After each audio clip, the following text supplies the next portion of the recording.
Bismillahirrahmanirrahim. Assalamualaikum warahmatullahi wabarakatuh. Bagaimana kabarnya anak sekalian? Alhamdulillah, semoga kita sehat selalu dan dalam lindungan Allah Subhanahu wa taala. Bagi anak sekalian, pada pertemuan kali ini akan Nabi jelaskan terkait surat Al-Alaq ya, bab 3. Mata pelajaran Al-Qur'an hadis ya.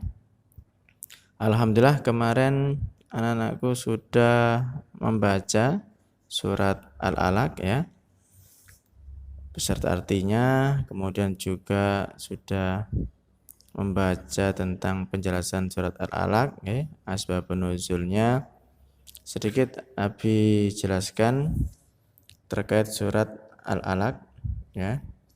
Surat Al-Alaq itu memiliki nama lain, yaitu adalah surat Iqra ya, Iqra atau Al-Qalam ya, atau Iqra bismi rabbika ya.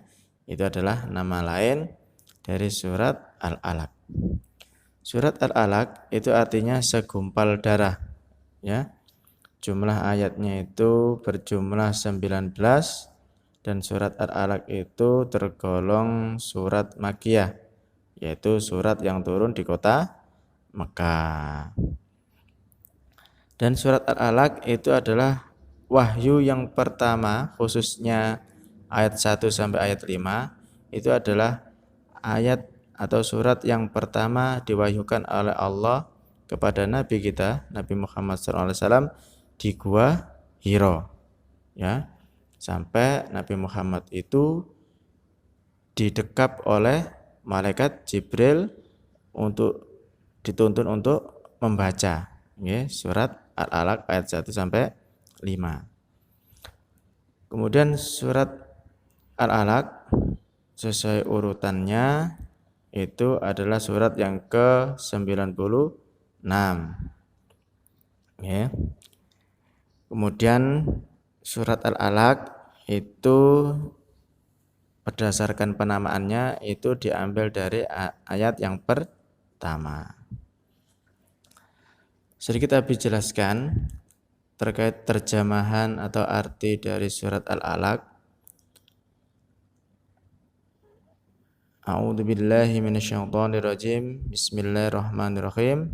Iqra bismi rabbikal ladzi khalaq. Yang artinya, bacalah dengan menyebut nama Tuhanmu yang menciptakan. Khalaqal insana min 'alaq.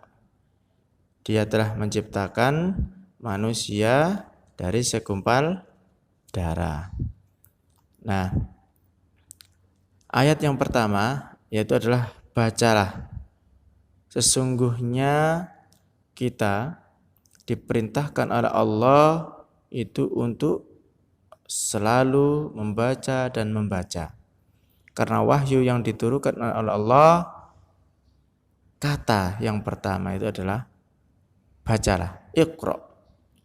Jadi kita selaku manusia, kita atau kalian selaku pelajar ya, selaku murid, hendaklah untuk menjalankan atau menunaikan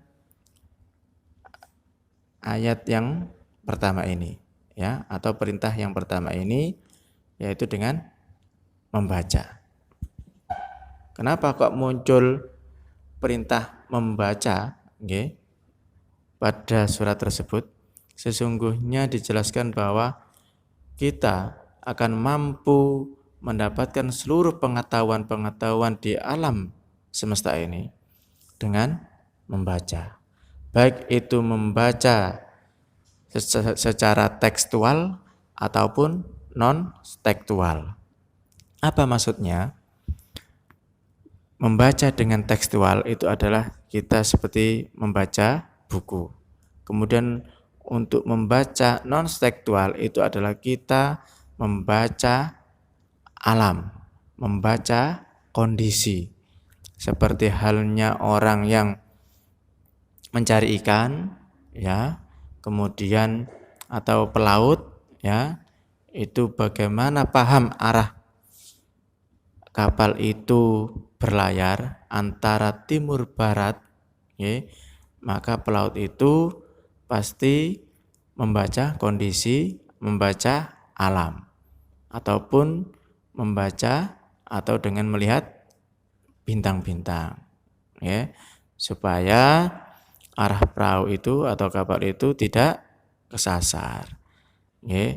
Jadi kita bisa membaca alam semesta itu dengan kondisi yang ada. Ya, kalau awan mendung, maka kondisinya itu adalah nanti akan turun hujan. Nah, itu adalah contoh dari kita membaca non-tekstual. Kemudian di ayat yang kedua, yaitu Dia Allah telah menciptakan manusia dari segumpal darah. Nah, anak-anakku sekalian, sesungguhnya kita itu adalah berasal dari alaq, ya, segumpal darah. Nggih. Loh, Abi, katanya manusia itu diciptakan dari tanah. Nggih, betul. Bahwasanya sesungguhnya manusia itu diciptakan dari tanah. Siapa manusia itu? Yaitu adalah Nabi Adam. Nah, hakikatnya kita itu adalah memiliki keturunan, ya, dari Nabi Adam. Karena apa? Nabi Adam adalah manusia yang pertama. Kemudian manusia yang kedua itu adalah istri Nabi Adam, yaitu Hawa, ya, yang diciptakan oleh Allah bukan dari tanah lagi, akan tetapi dari tulang rusuknya Nabi Adam, ya. Nah, seperti itu. Kemudian Nabi Adam dan Hawa menikah, kemudian memiliki anak. Nah, ketika memiliki anak itulah proses segumpal darah, ya, atau segumpal daging. Nah, kita juga sudah mengikuti bagian dari itu. Jadi sesungguhnya manusia yang diciptakan dari tanah itu adalah Nabi Adam, manusia yang pertama. Dan kita juga memiliki bagian-bagian dari itu. Apa contohnya? Nah, contohnya kalau kita itu bagian dari tanah, itu biasanya kalau kita gosok kulit kita itu muncul apa ya? Kotoran, ya. Nah, kotoran bolot. Ya, itu adalah menjelaskan bahwa diri kita itu adalah bagian dari tanah juga. Nah, anak-anakku sekalian, mungkin itu saja yang dapat Abi sampaikan. Nanti kita akan sambung di pertemuan selanjutnya. Sekian, Abi akhiri. Wassalamualaikum warahmatullahi wabarakatuh.